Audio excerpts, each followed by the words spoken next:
Welcome to another edition of Eumer Fly Tying with Joe Fitzpatrick. Today we're going to tie this fly. It's called an intruder and it's excellent for steelhead.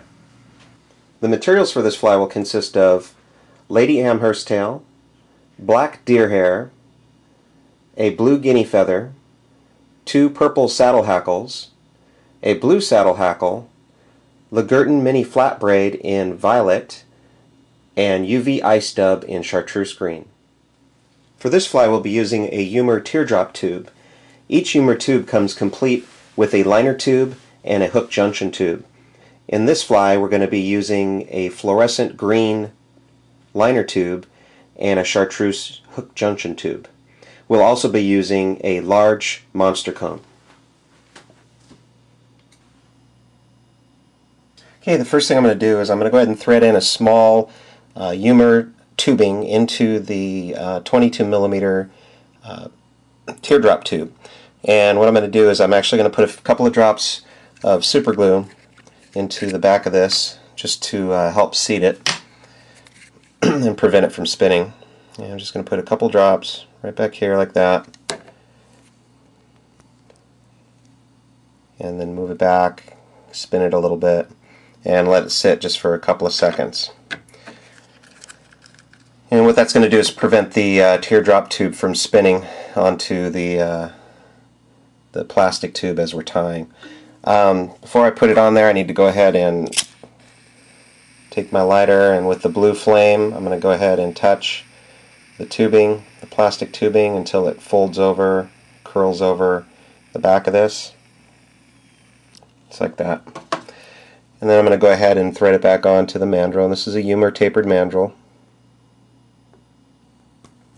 And I'm just going to push it on until it won't spin at all. And next thing I'm going to do is go ahead and put my tying thread on. I'm actually going to tie it in right here, close to the back. As you can see, the tube actually has ribs in it. And I'm going to go ahead and tie my thread on the very last rib here. And back here I'm just going to go ahead and seat that down. And then I'm going to take some UV ice dubbing. This is in a chartreuse green color. And I'm just going to put a little bit of dubbing ball in the back here. And what this is going to do is when I put the tailing materials on, it's just going to help spread them out a little bit. Yeah, just like that. Now the next thing I'm going to put on is a saddle hackle. This is in purple, and I'm just going to tie it in right at the back end here on the back side of the tubing. And then I'm just going to wrap it around just a few turns.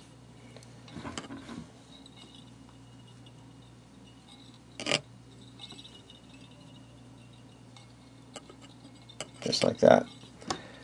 And I'll go ahead and tie this down. A couple of thread wraps, clip off the excess. And then what I'm going to do is pull the materials towards the back and put the tying thread towards the rear of the fly. And what that's going to do is, as you can see, it's starting to move it back towards an angle. And next thing I'm going to tie in is some lady Amherst tail. I'm actually going to bunch tie this in. And what this means is I'm just going to take clumps of about 4 or 5 fibers, and I'm going to lay them down, tie them in at each 90-degree axis, which is pretty easy with my Norvise here. And I'm just going to work my way around. And one of the tricks here is to take the fibers and then just stroke them, hold them at the base, and just stroke them out, and they'll widen out a little bit. And just a couple thread wraps as I continue to go around the 90-degree axis.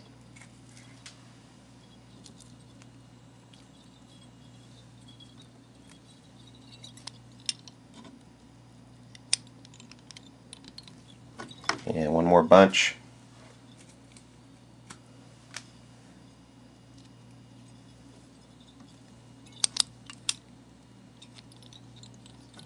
There we go. Now I'm just going to go to lock them down, and I'm going to go and take my scissors and clip off all the excess.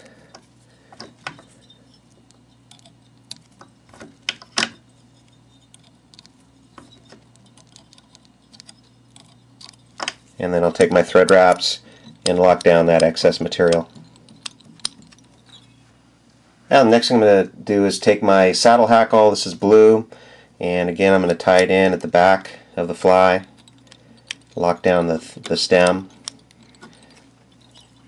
and then I'm going to take my body material, and this is Legurton flat braid. It's in a violet color, and I'm just going to lock this down.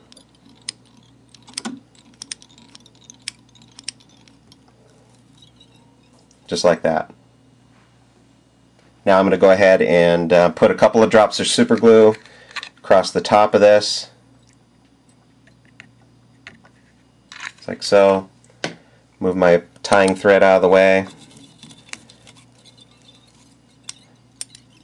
all the way up to the front of the fly.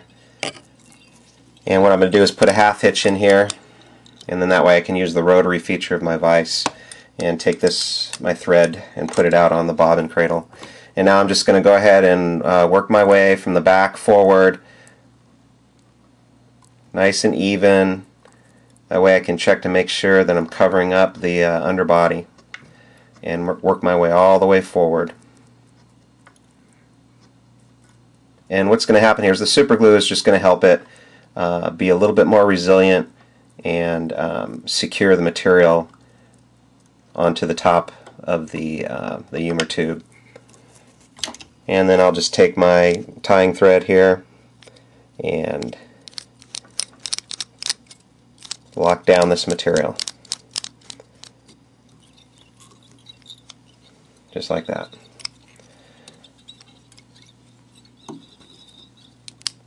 And clip the excess. And lock down the rest of that. Now I'm going to go ahead and take my saddle hackle here, and I'm just going to palmer it forward. Just like this.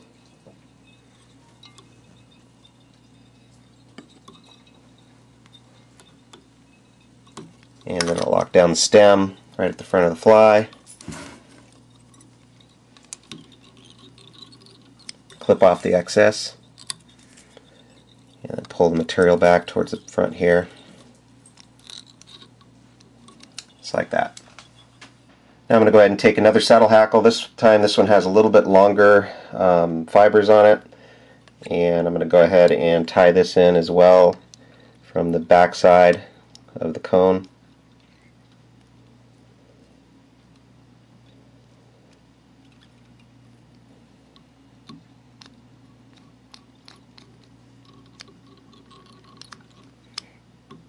Oops.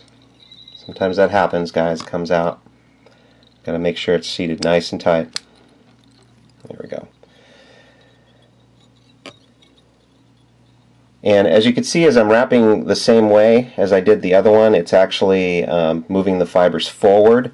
So what I'm going to do is I'm actually going to change the orientation of this and go the opposite direction. And what that's going to do is help sweep the fibers backwards, just the way I want them.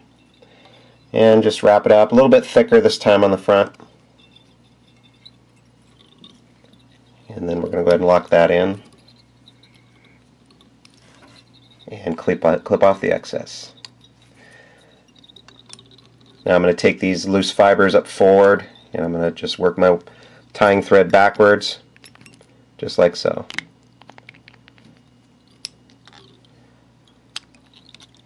And again, that's going to help the fibers sweep backwards just the way I want them.